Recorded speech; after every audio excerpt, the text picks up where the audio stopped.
जी बच्चों, example 6, titanium limited. अच्छा, जो काम की बात होगी उस पर जिद नहीं करेंगे ना, तो फिर एक्स्ट्रा क्लास में थोड़ा सा पढ़ाना पड़ेगा।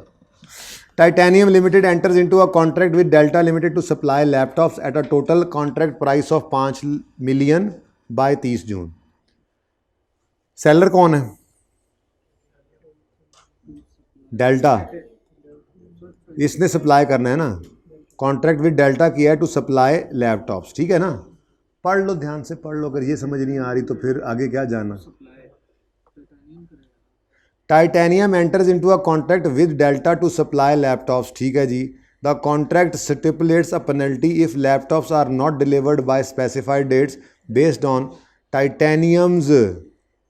टाइटेनियम ने, ठीक है जी, सेलर ये है। अच्छा, कोई बात नहीं है, वैसे दोनों ही हो जाए। हमने तो बात, इस सवाल का रिक्वायरमेंट ही क्या है, ट्रांजैक्शन प्राइस क्या है, तो जो एक के लिए होनी है वही दूसरे के लिए होनी है, फ़र्क नहीं पड़ता, ठीक है। अच्छा जी, कॉन्ट्रैक्ट क्या हुआ है भाई? 50 लाख के लैपटॉप्स आपने ट्रांसफ़र करने हैं, ठीक है। टाइटेनियम वो कह रहे हैं आपने 50 लाख के लैपटॉप्स ट्रांसफ़र डिलीवर करने हैं, और अगर आपने स्पेसिफाइड डेट पे बताई नहीं है उसने, हैं बाय 30 जून, ठीक है, स्पेसिफाइड डेट पर बताई ना भी हो, स्पेसिफाइड डेट पर आपने अगर ये ना किए तो आपको 4 लाख का जुर्माना करेंगे।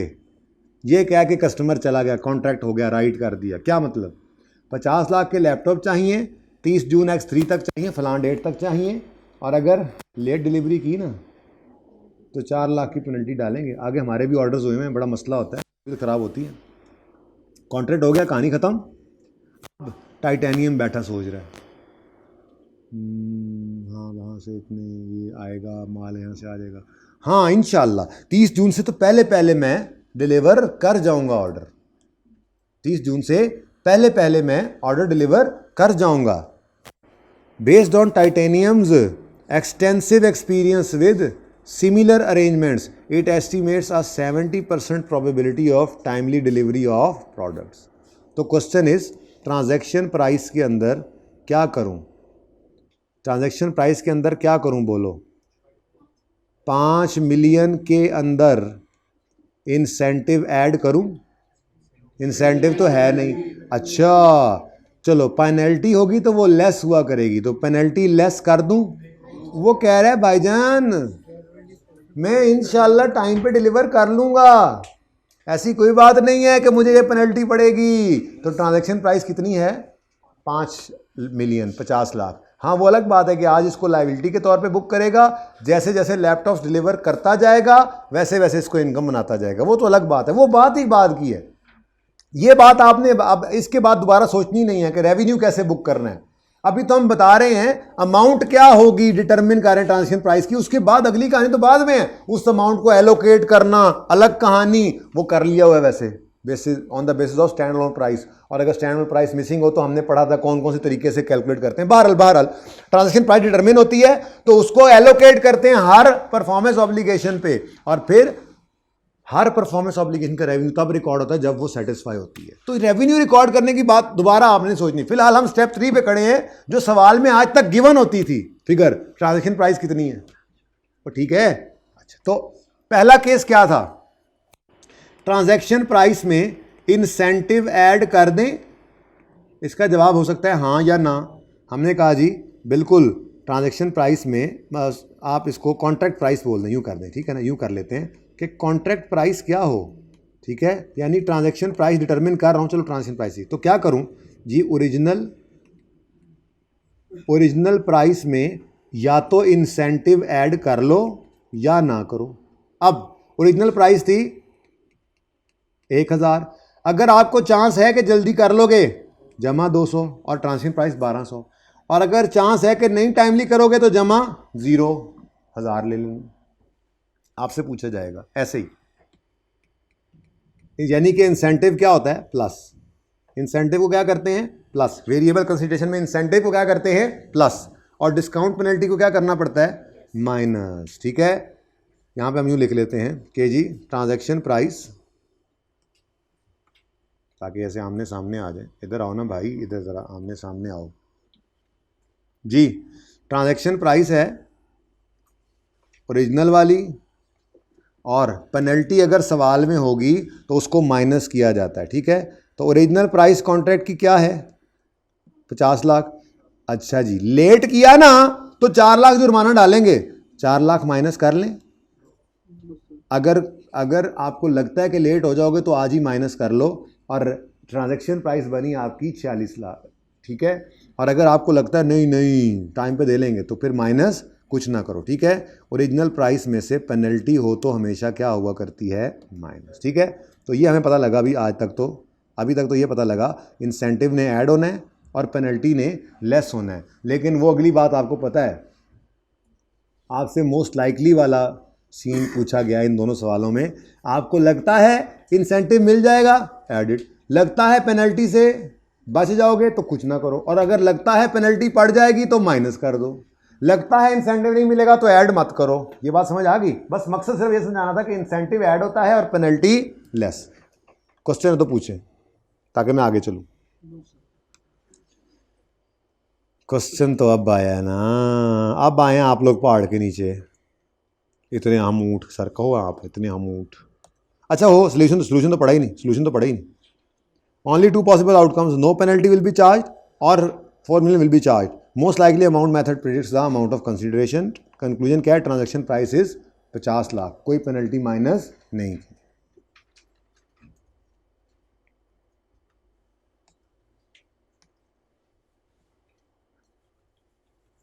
अच्छा ये सवाल पढ़ना शुरू करें अपनी किताबों से, सोल्यूशन के ऊपर हाथ रख के।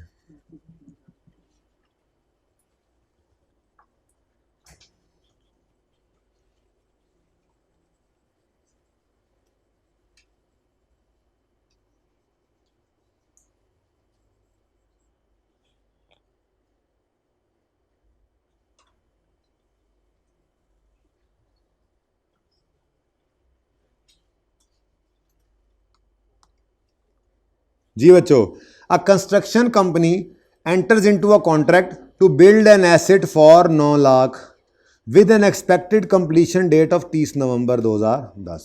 समझ आ रही है? सवाल पढ़ते हुए समझ आ रही होती है बात की, ना समझ आए तो पूछ लिया करो। Customer will pay a bonus of 2 lakh if asset is completed by 30 June 10। The bonus will decrease by 20% for each month of delay from 30 June 2010। The construction company determines following outcomes. कहता है जी ख़त्म हो जाएगा इसका चांस 80% है, 1 महीने का delay होगा इसका चांस 15% है, 2 महीने का डिले होगा इसका चांस है 5%, ठीक है। अच्छा अब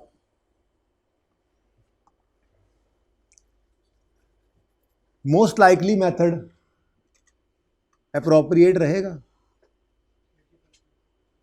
हो तो सकता है लेकिन सजेस्टेड यहां पर मोस्ट लाइकली नहीं रहता आकर, ठीक है। यानी अगर ऑप्शंस एक से ज़्यादा हों, देखो पहले टू पॉसिबल ऑप्शंस थे, आउटकम्स थे। आउटकम्स कितने थे पिछले दोनों सवालों में, कितने थे? 2 पॉसिबल आउटकम्स थे, या तो हो जाएगा या नहीं होगा। ऐसे ही IAS 37 में भी हमारे सामने केस आते तो हम कहते थे या तो ये 90%, या तो ये 50% से ज़्यादा है या इससे कम है, ठीक है ना। और सही है। तो मोस्ट लाइकली वाला मेथड तो तब बेहतर होता है, लग तो हो सकता है यहाँ पे चुप करके उठा लें 30 जून की कंप्लीशन हो जाएगी और हाय कह के सारे का सारा 2 लाख कर दें ऐड।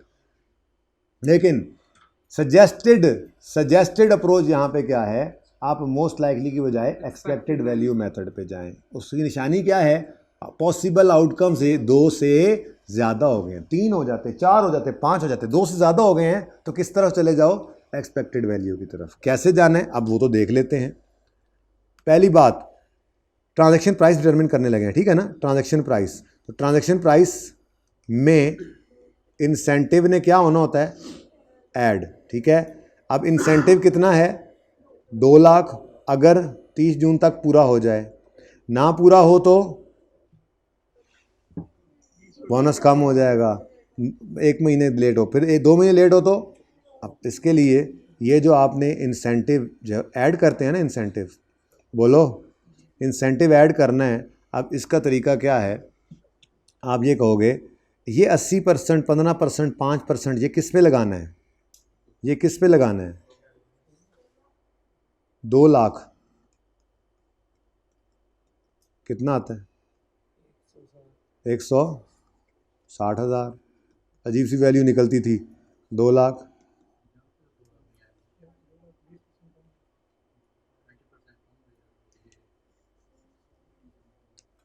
अच्छा 20% कम कर लें,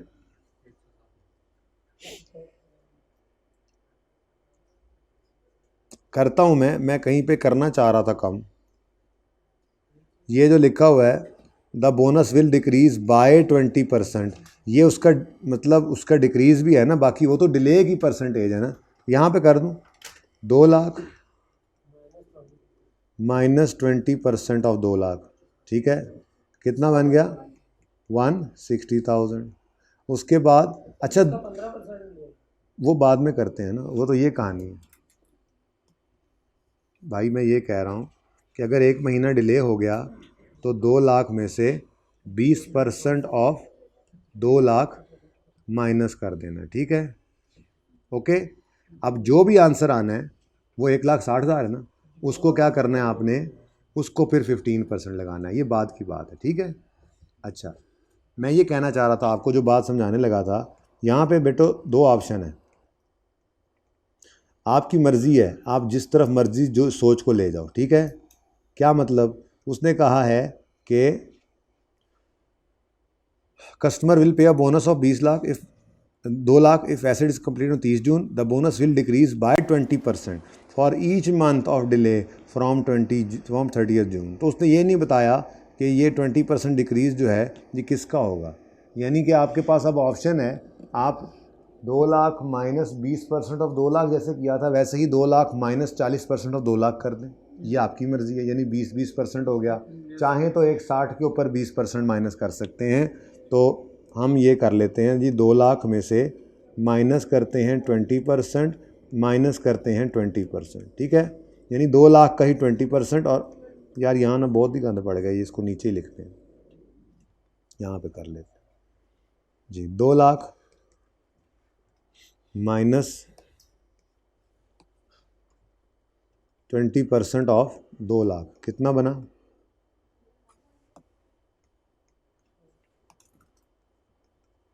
1,60,000। वो मैंने ऊपर लिख दिया है, बोलो। उसके बाद 2 lakh minus 20% of 2 lakh minus 20% of 2 lakh, ये भी सही है। और किसी ने दूसरी दफ़ा आके 20% ऑफ नहीं, 40% बिल्कुल नहीं करना, 20% ऑफ 1,60,000 कर दें, ठीक है। यानी कि इस 1,60,000 को 20% कम कर दें तो वो थोड़ा सा डिफरेंस आएगा, बट चूँकि सवाल खामोश है तो दोनों कैलकुलेशन ही सही तस्वर होंगी, ठीक है। माइनस 20% ऑफ 2 लाख, जी बोलें 1 लाख, ठीक है। यानी कि वो ये कह रहे हैं कि अगर आप टाइम पे पूरा करेंगे तो आपको 2 लाख का बोनस मिलेगा, अगर आपने 1 महीना डिले किया तो 1,60,000 मिलेगा, और अगर आपने 2 महीने डिले किया तो आपको बोनस मिलेगा 1,20,000। क्लियर है ये बात? अब आपको 2 लाख मिलेगा, इसका चांस कितना है? ठीक है, आपको 1,60,000 मिलेगा, इसका चांस कितना है? और आपको 1,20,000 सिर्फ मिलेगा, इसका चांस कितना है? 5%, ठीक है, डन। अब अगली बात, अगर मोस्ट लाइकली हो तो इस 2 लाख को चुप करके उठाओगे और यहाँ पे जाके ऐड कर दोगे, ठीक है। लेकिन चूँकि एक्सपेक्टेड वैल्यू मेथड पे चलना है तो फिर हमें एक्सपेक्टेड वैल्यू में हर एक के लिए परसेंटेज लगाकर फिगर निकालनी पड़ेगी। तो 2 लाख का 80% कितना बनता है जी? फिर 160 का 15% 1000 एग्जैक्ट, और 6 तो टोटल क्या बन गया? 1। 90। अब मोस्ट लाइकली क्या था? सीधा सीधा 2 लाख उठा लेते। एक्सपेक्टेड वैल्यू क्या है? हर चांस के ऊपर परसेंटेज लगाई। अब ट्रांजैक्शन प्राइस में आप कहेंगे जी 9 लाख तो था असल कॉन्ट्रैक्ट और हमें उम्मीद है कि 1,90,000 भी आ जाएगा। अजीब सी कैलकुलेशन। बहरहाल टोटल क्या हो गया? 10,90,000। ठीक है, तो ट्रांजैक्शन प्राइस को हमने ऐड किया, लेकिन चूंकि एक से ज़्यादा पॉसिबल आउटकम्स थे तो रेकमेंडेड अप्रोच मेरी तरफ से एक्सपेक्टेड वैल्यू है। ठीक है, तो हमने वही एक्सपेक्टेड वैल्यू लगा ली। Okay, done.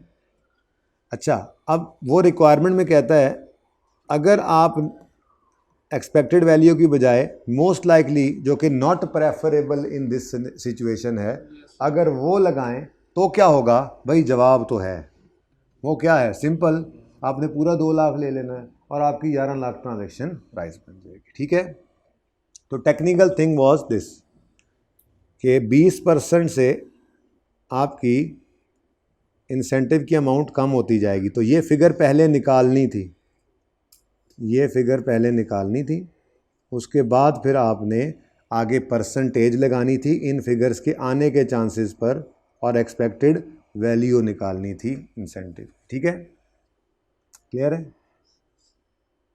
क्लियर है तो फिर 7वां सवाल पढ़ें। असल तो वो करना था आपने, मैं भूल गया, पहले ये करवा दिया।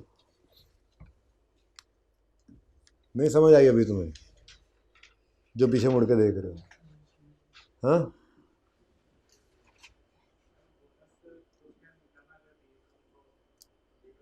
हाँ, तो हमने कौन सा रिकॉर्ड कर लिया है? ये 1,00,000, ये 10,90,000 क्या रेवेन्यू बुक कर लिया है? ये तो अगली बात है। अब पैसे कैसे आए? पैसे अगर सारे इकट्ठे आ गए हैं तो ये सारा लाइबिलिटी में पड़ा होगा, और पैसे साथ साथ आते रहते हैं तो हिसाब करेंगे कितना काम हो गया, उतना रेवेन्यू बुक करेंगे, बाकी लाइबिलिटी में रखेंगे। पर पूरा कॉन्ट्रैक्ट 10,90,000 का, ये पता लग गया। यानी अगर सारे पैसे एडवांस में लें तो कितने ले लेंगे आज ही? 10,90,000। अब वो कहेगा भाईजान आपने पूरा नहीं किया, तो हम कहेंगे जी रिफ़ंड कर देंगे, बाकी रिफ़ंड कर देंगे। ठीक है ना? बहरहाल बात वही है, मैंने कहा है रेवेन्यू रिकॉर्ड होगा, कैसे होगा इसको तो सोचो ही ना। ये सवाल करेंगे इंशाल्लाह ऐसे, जिनके अंदर ये परसेंटेज ऑफ कंप्लीशन के हिसाब से हमने चलना है, बल्कि अभी इंशाल्लाह करते भी हैं थोड़ी देर में। बस अगर आप लोग ये करवा दो। क्वेश्चन नंबर 7, शुक्र है इसका आंसर अगले सफ़े पे। अब अगले सफ़े पे देख भी रहे हैं कुछ ना हंजार।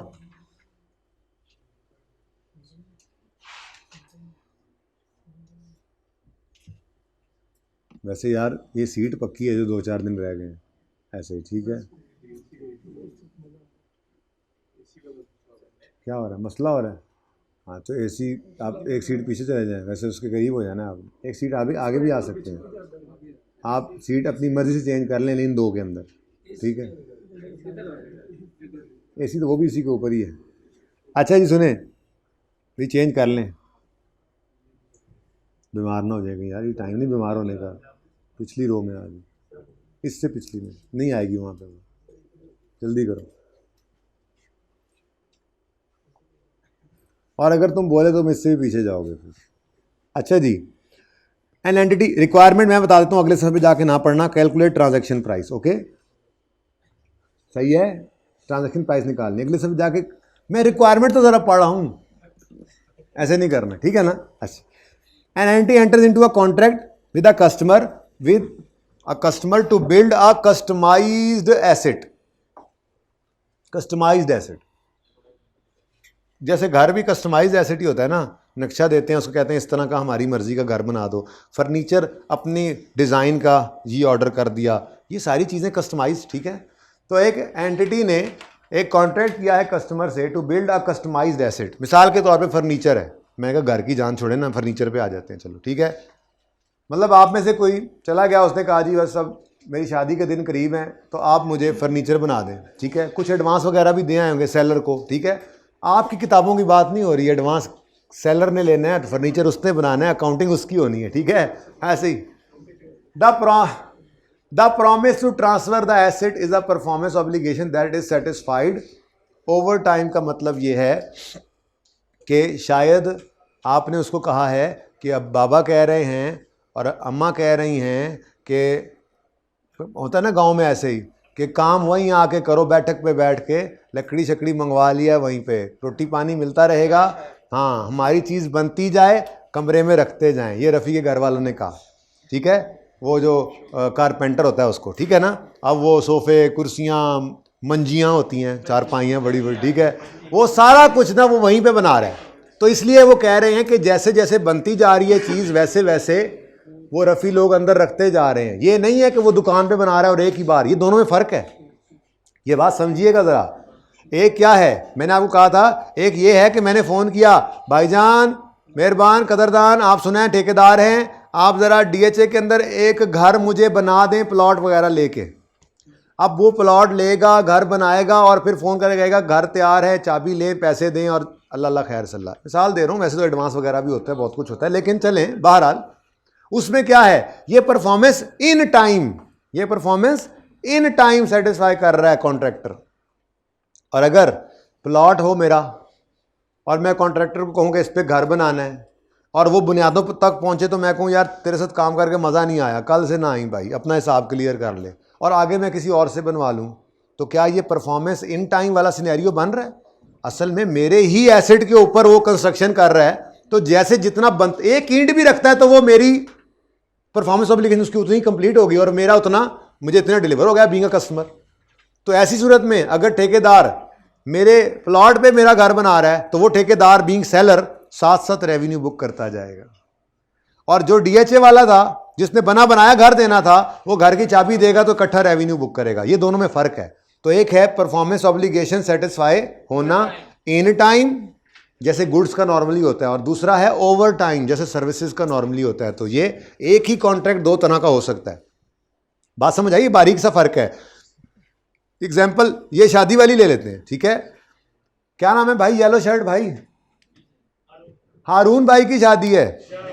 हारून भाई ने जाकर सुन लो फर्नीचर वाले को ऑर्डर दिया, एडवांस पकड़ाया और इसने कहा भाईजान 2 महीने बाद मेरी शादी है और आपने ये 1.5 महीना पहले फर्नीचर मुझे डिलीवर कर देना है, ठीक है। अब वो बंदा अपनी दुकान में बैठा है, वो फर्नीचर बना रहा है, खुदा ना खास्ता कोई कमी बेशी हो जाए तो किसका नुकसान है? आपका नहीं हारून, दुकानदार का है। कोई ने एडवांस दिया हुआ है तो उसने उसके बदले में जो चीज़ कही है वो लेके जानी है। ज़रा चेक तो करो, ख़राब करके तुम बीइंग अ कारपेंटर सोफ़ा टेढ़ा करके तो देखो। वो कह रहा है ऐसे कुछ उन्मुख अलग होगी कि शादी नज़दीक आई हुई है, तुम अब बता रहे हो कि ये चंद चढ़ा दिया तुमने, और उल्टा 4 कज़नों को भी लेके आएगा, साथ पिटाई भी करेगा और पैसे से भी कोई नहीं मिलने और फर्नीचर भी ले जाएगा उठा के। सॉरी यार, ऐसे नहीं हो आप, शरीफ आदमी है। बात सुनो, सादा बात कर रहा हूँ। भाईजान ने जो कॉन्ट्रैक्ट किया है उसमें कारपेंटर अपनी दुकान में बैठा हुआ है, तो जब इसके घर सारा फर्नीचर ट्रक में लोड होकर आएगा उस दिन सेलर रेवेन्यू बुक करेगा। लेकिन रफ़ी के घर वालों ने क्या किया है, ये गांव में रहता है, वहाँ पे रिवाज यही है, हमारे इलाकों में तो ऐसा ही होता है, कारपेंटर आगे महीना 1.5 घर पे बैठ के सारा काम करता है, सब कुछ वहीं पे अपनी मर्जी का, आंखों के सामने बड़े बुजुर्ग वहीं पे आस बैठ जाते हैं, कोई जो घर के होते हैं वो अच्छा उसको चेक करके काम करवाते हैं तसल्ली से, लकड़ी भी अपनी, तो ऐसा होता है, ठीक है। तो अब जो रफ़ी के घर वालों ने इसकी शादी का फर्नीचर तैयार करने के लिए जो कारपेंटर को बुलवाया, वो इनकी अपने घर पे, इनकी अपनी बैठक पे बैठ के वो काम कर रहे हैं। शाम को जितनी चारपाई बन गई वो उठा के ये लोग अंदर रख लेते हैं, जितनी कुर्सियां बन जाती हैं ये उठा के अंदर संभाल के रख लेते हैं। तो वो कारपेंटर मटेरियल भी इन्हीं का यूज़ कर रहा है और साथ साथ रोज़ाना अक्सर दिहाड़ी भी लेके ही जा रहे होते हैं। ठेका भी किया हो तो यार थोड़ा सा खर्चा दे दें, मतलब वो साथ साथ रेवेन्यू बुक कर रहा होता है, अपना जितना काम कर लेता है उतना रेवेन्यू बुक कर लेता है। तो ये फ़र्क होता है थोड़ा सा। अच्छा, ऐसी ज़रा बात ना परेशानी की तरफ ले जाया करो। ये जो लफ्ज़ लिखा हुआ था ना, इसकी वजह से बताया मैंने। खैर इंशाल्लाह ये आगे काम आने वाली बात है, ये आगे बहुत काम आएगी जो आज हमने की। मैंने 2 एग्जाम्पल्स दी हैं। हमारे प्लॉट पे घर बना रहा है, असल में ना हमारा प्लॉट है, हमारा एसेट बन रहा है। सेलर कौन है? ठेकेदार। तो ठेकेदार का ये स्टैंडर्ड है ना, अगर हमारे प्लॉट पे ये ठेकेदार घर बना रहा है, ठीक है, या चलो यार हम सेलर ही बनते हैं, हम ठेकेदार बनते हैं, हम किसी के प्लॉट के ऊपर कंस्ट्रक्शन कर रहे हैं तो साथ साथ रेवेन्यू बुक करते जाएं, क्योंकि जितना बनता जा रहा है वो उसका होता जा रहा है। और अगर हमने अपना प्लॉट खरीदा है और उस पर घर पूरा करके उसको पूरा घर देना है तो ये परफॉर्मेंस इन टाइम सेटिस्फाई होगी, तो एक ही दफ़ा इकट्ठा रेवेन्यू बुक करेंगे। मैं कारपेंटर हूं और अगर मैं हारून का फर्नीचर अपनी दुकान पे बैठ के बना रहा हूं तो एक ही दफा जब डिलीवर करूंगा तो रेवेन्यू रिकॉर्ड करूंगा। और मैं कारपेंटर हूं और मैं रफ़ी के घर जाके बैठक में बैठ के उसका फर्नीचर बना रहा हूं तो फिर इस केस में मैं साथ साथ रेवेन्यू रिकॉर्ड करता जाऊंगा जैसे जैसे मैंने इसको फर्नीचर बनाकर दिया। ठीक है, तो ये यहां पे लिखा हुआ था, ये NLT enters into contract with customer to build a customised asset furniture. शुक्र है बिल्डिंग नहीं थी, मैंने फर्नीचर की एग्जांपल भी ले ली। ठीक है, the performance to transfer the asset is performance obligation that is satisfied over time. Rafi वाली एग्जांपल है, समझ आ रही है? ठीक है, अच्छा। The promise consideration is 25 lakh. आम आदमी नहीं है, मैंने कहा था, मैंगो मैन नहीं है, एप्पल है, एप्पल जी। The promise consideration is 2.5, 25 lakh का वादा है। लेकिन इसके दादाजी भी बड़े सख्त हैं, तबीयत के मालिक हैं, ठीक है, बुजुर्ग हैं हमारे। उन्होंने कहा है मुझे, but that amount will be reduced, लेकिन साथ ही खुश भी किया है, और increase depending on the timing of completion of asset. ने कहा जी वो गड्डी कहते हैं ना आप लोग भी, क्या दावत जिस दिन डेट शेट फिक्स होनी है उससे पहले पहले बन गया तो कोई एक डेट है। सुनो सुनो सुनो सुनो, स्पेसिफिकली फॉर ईच डे, दिनों के हिसाब से, हो specifically for each day after 31 March 2007 that the asset is incomplete, the promise consideration is reduced by 10,000। भाई रफ़ी अपना ना सारा कुछ खुद बनवा रहा है, ठीक है ना, इसलिए शादी से पहले पहले सब कुछ सेट भी करना है अंदर। तो मिसाल के तौर पे अगर 5 अप्रैल, हाँ, अगर 5 अप्रैल को इसकी शादी की डेट 1 अप्रैल नहीं रखी हमने, घर वाले कहे खाए के मजाक था ये फर्नीचर तो हम ऐसे ही बनवा रहे थे कैसा मजा लगा है, पेपर पास करते नहीं और अच्छा यार प्लीज पढ़ाने दो मुझे, बड़ी अहम बात कर रहा हूं, सुनो प्लीज। 31 मार्च तक, इसके दादाजी ने कहा है 31 मार्च तक कंप्लीट करना है। और अगर 31 मार्च से एक दिन भी आगे जाएगा तो रिश्ता नहीं टूटेगा इंशाल्लाह। Promise consideration is reduced by 10,000। Please यार, promise consideration is reduced by 10। अगर इन्हीं चीज़ों के ऊपर ये काम करने होते हैं ना तो फिर ऐसी ज़िंदगी का कोई फ़ायदा नहीं होता। बस ध्यान इधर दो, ठीक है ना, ये चीज़ें हैं, चीज़ें। अच्छा प्लीज़ बेटा कॉन्सेप्ट समझ लो। वो कह रहे हैं दादाजी इसके, अगर 31 मार्च से एक दिन भी आगे जाएगा तो हर दिन के हिसाब से 10,000 काटेंगे तुम्हारा, फॉर ईच डे बिफोर 31 मार्च। और अगर आपने पहले कर लिया complete, the promise consideration increases by, यानी 10,000 की ही पेनल्टी है अगर लेट हो डेली बेस पे, और 10,000 का इंसेंटिव है। अच्छा, ये तो हो गई एक बात जो इसके दादाजी ने कहा। लेकिन इसके अब्बा जी माशाल्लाह बड़ी सलीमुल फितरत तबीयत के मालिक हैं।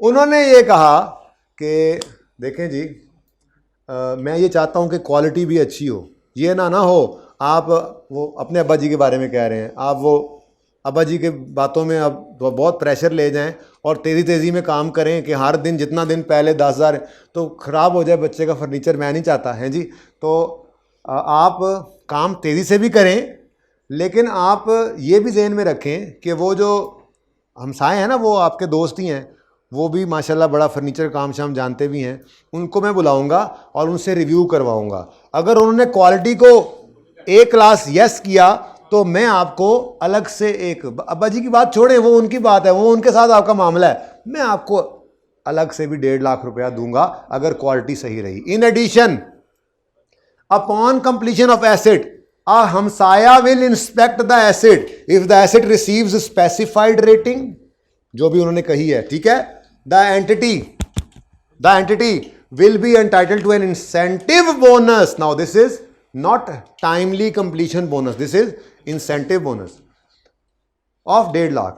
There is a 90% chance that this amount will be, भाईजान फर्नीचर का कारोबार है, आज से नहीं कई साल से है। ऐसे कैसे हो सकता है कोई बंदा क्वालिटी को ईमानदारी से काम करने वाला जो बंदा होता है उसको पता होता है कि चीज़ सही बना रहा हूँ, मुमकिन ही नहीं है अगर अगला भी सीधी नियत वाला है तो क्वालिटी जो है वो है, ठीक है। तो इसका तो जी पूछो ही ना, मुझसे स्टैंडर्ड ने पूछा ना, हाँ भाई, हमने कहा जी ठहरो, हमने कहा जी ये तो हो गया प्रॉमिस्ड 25 लाख। उसके बाद इसकी बात तो इधर लड़ाई पड़ी हुई है, वो तो बाद में देखते हैं, फिलहाल इसको देख लें, ठीक है।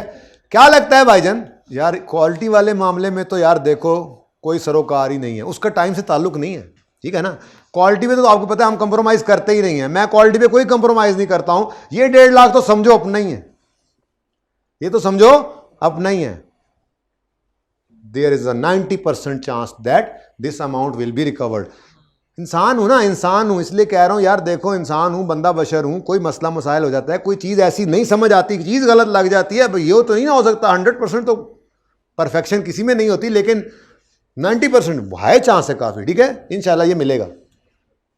और अगली बात, ये तो मोस्ट लाइकली में पड़ गया, यानी कि 25 लाख के अंदर मैं 1.5 लाख ऐड करके ही सोच रहा हूं। जब भी मिलने हैं इकट्ठे पहले ले लिए हैं, कुछ कुछ करके ले रहा हूं, या बाद में मिलने हैं, ठीक है, वो तो बाद की अकाउंटिंग है, जर्नल एंट्रीज बाद में। लेकिन मेरा कॉन्ट्रैक्ट, मैं क्या कहूंगा, ये ऑर्डर कितने का है, ये ऑर्डर कितने का है, 25 लाख जमा 1.5 लाख, 26 लाख 50,000 का हो गया, ठीक है।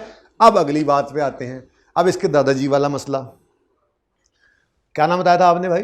हारून। आपका तो ऑर्डर बन रहा है दुकान पे, ठीक है ना, आप परेशान ना हो, आपको एक ही बार डिलीवर करेंगे, उसका आपको लग रहा होगा रफ़ी की बात शुरू हो गई है, वो डेट भी आ गई, आप तो खुद डेट बता के आए थे, ठीक है, और वो बन रहा है, वहाँ पे तो लोग बैठे हुए हैं। इसके ना असल में अब्बा जी के जो ये जो क्वालिटी वाली बात लगाई है ना, मुझे खुद आना पड़ा है, इसके घर पे काम कर रहा हूँ, वहाँ पे लड़के लगे हुए हैं, आपका काम इंशाल्लाह कर देंगे, काम हमें क्वालिटी में कोई कंप्रोमाइज़ नहीं है, आप भी बोनस दे सकते हैं हमें, ओके। अच्छा जी, ये तो कहानी समझ आ गई आपको। अब इसकी बात होनी है, देर सवेर की बात कर लें।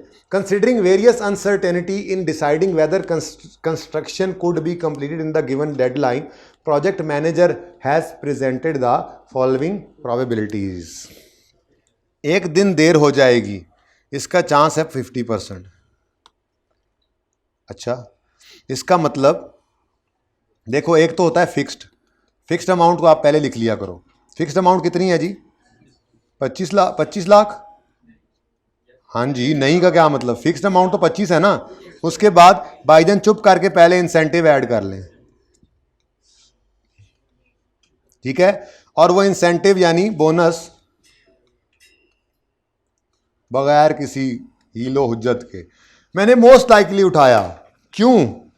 2 पॉसिबल आउटकम्स हैं, या तो मुझे मिलेगा 90% चांस है, या नहीं मिलेगा 10% चांस है, तो ये 2 पॉसिबल आउटकम्स हैं। तो हमने इस केस में क्या बेहतर अप्रोप्रिएट क्या है, तो हमने वो यूज़ कर लिया, ठीक है, मोस्ट लाइकली वाला।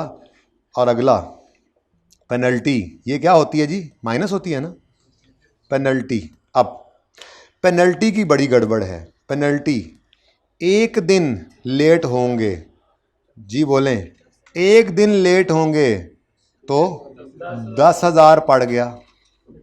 2 दिन, वो बाद में देखते हैं, 2 दिन लेट होंगे तो, और 3 दिन लेट हुए तो, और चांसेस बता दिए, ठीक है।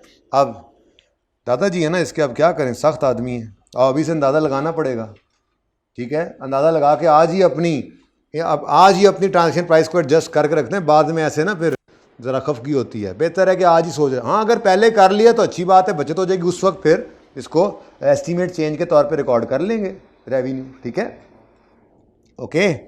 तो पेनल्टी 10,000 पे करने पड़ेंगे, इसका चांस है 50%। 20,000 पे करने पड़ेंगे, वो मैंने ज़रा टेबलर फॉर्म में किया तो ये ऐसे ही कर रहा हूँ ज़रा, ठीक है, 30%, इसका चांस है 30%।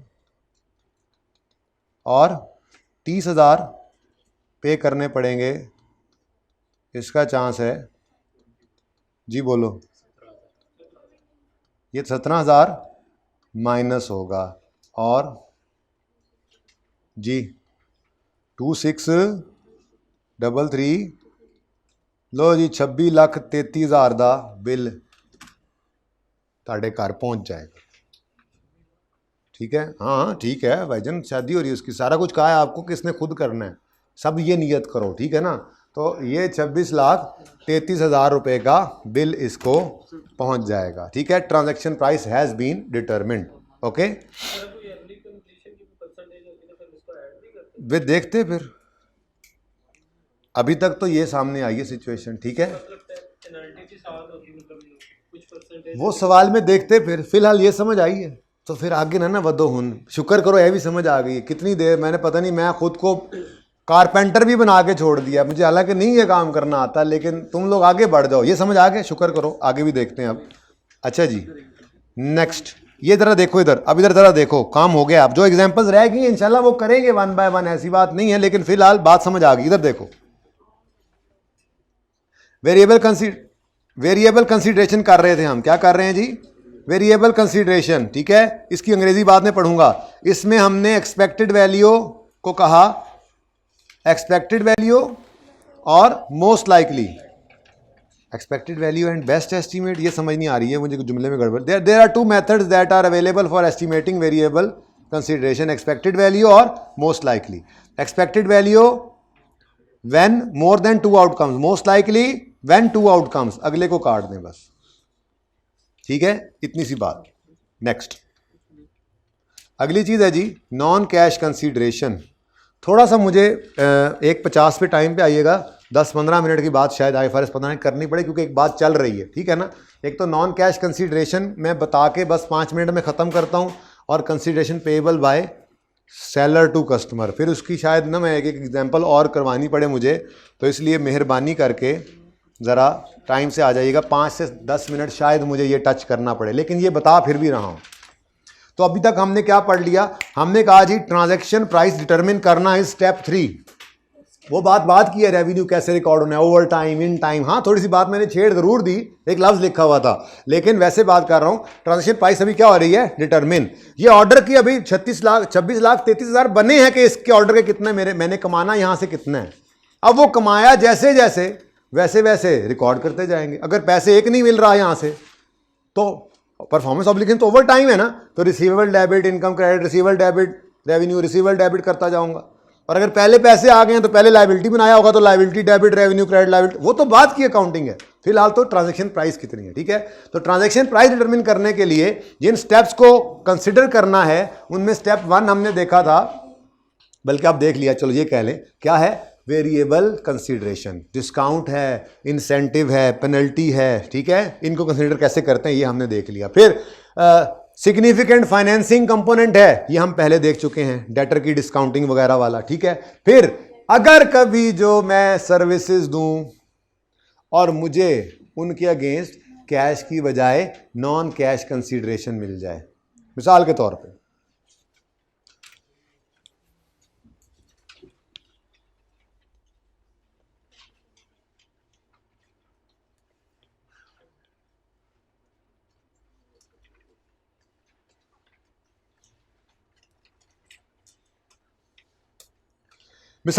पे मैंने कॉलेज वालों को कहा कि जी सफाई मैं खुद ही कर दिया करूंगा यहाँ की, मैंने कॉन्ट्रैक्ट ले लिया यहाँ की सफाई का, ठीक है।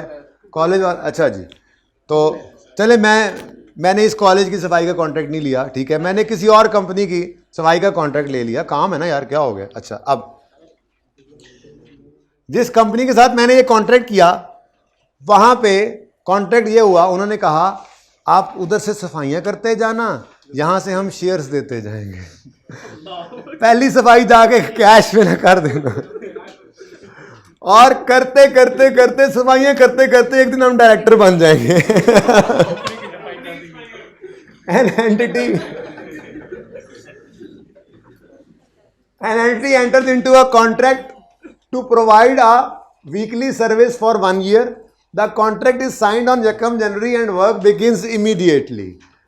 In exchange of service, the customer promises to own 80 shares per week of service. कि उसने पैसे देने की बजाय क्या कहा है, हर हफ्ते आपको 80 शेयर दे देंगे। यार देखो, मैंने अगर ये पेन इस भाई को बेचा है, पकड़ो ना, तो बदले में कुछ चीज़ दो, नॉन कैश है ना, कोई भी चीज़, हाँ, ये कैलकुलेटर लिया है, 2 चीज़ें, ट्रांजैक्शन क्या हुई है, मैंने पेन इनको दिया है और ये कैलकुलेटर लिया है, इनके हाथ में यही था, ठीक है। अब इस कैलकुलेटर की वैल्यू, मैं सेलर हूँ ना, इधर देखो भाई, आप सेलर नहीं हो, ठीक है ना, आप आओ, आपको मुझे पेन चाहिए, ये लो, ये पेन आपने खरीद लिया, मुझे कंसिडरेशन पे करो, उन्हें मोबाइल ही देता, चलो अब हो गया सौदा।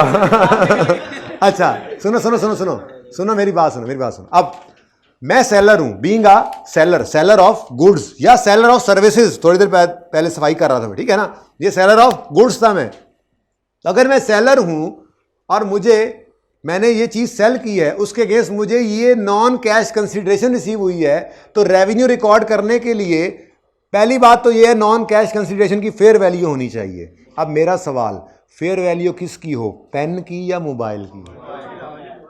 पेन की या मोबाइल की? पेन की या मोबाइल की? जी हाँ, सही कह रहे, पहले ज्यादा थे, आहिस्ता आहिस्ता कम क्यों होते गए? जी, मोबाइल की होनी चाहिए। हाथ खड़ा करें जिन्होंने पहली बार भी बोला था। तकरीबन सारी क्लास थी, मैंने 3 बार पूछा, आधे रह गए। बी कॉन्फिडेंट, ठीक है। अच्छा सुने,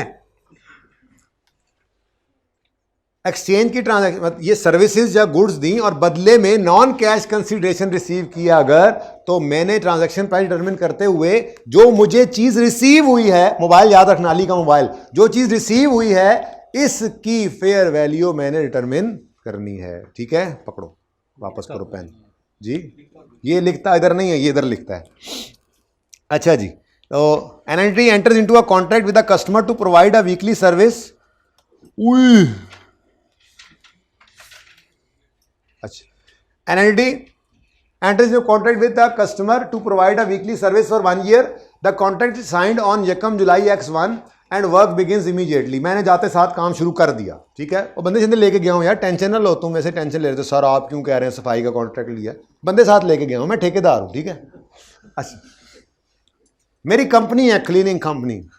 In exchange for service, the customer promises its own 80 shares per week. The terms of contract that the shares must be paid upon successful completion of each week of service. On 7 January 2001, customer issued shares having fair value of 12 on that date. Past journal entry. हाँ भाई देखो, मैं investment इन shares, उसके बाद इस पे IFRS 9 भी लगाऊंगा इंशाल्लाह। शेयर्स ही लिए हैं ना मैंने, बदले में सर्विसेज दी हुई हैं भाई। ठीक है, अच्छा, तो इन्वेस्टमेंट इन शेयर्स वही IFRS 9, मतलब आप उधर से कह रहे हैं सर सफाई वाले और उधर से, मतलब हाँ ठीक है, ओके, मतलब फेयर वैल्यू किसकी? फेयर वैल्यू शेयर्स की। कितने शेयर्स? 80। हर शेयर कितने का इस दिन? आंसर 960। अगली बात बड़े ध्यान से सुनना, अगली बात बड़े ध्यान से सुनना, सर्विसेज को आपने हमेशा बैलेंसिंग निकाला करना है। रेवेन्यू सर्विसेज, रेवेन्यू लिख देता हूं, रेवेन्यू ऑफ सर्विसेज। पता नहीं नीचे जवाब कौन सा, कोई और चीज़ तो नहीं दे रहे थे साथ? नहीं, ठीक है, रेवेन्यू ऑफ सर्विसेज कितना जी? 960। ये याद रखना है, बैलेंसिंग। क्यों? क्योंकि मैं ब्रेक के बाद आते ही आपको समझाऊंगा कि बबलू ने एक कॉन्ट्रैक्ट किया कॉलेज वालों के साथ क्लीनिंग का। ये नमाज के बाद एंट्रीज करूंगा, आपने देखनी तो नहीं है ना एंट्रीज, तो आपने बिल्कुल भी नहीं देखनी है। ठीक है, ओहो चलो जो भी कर लो।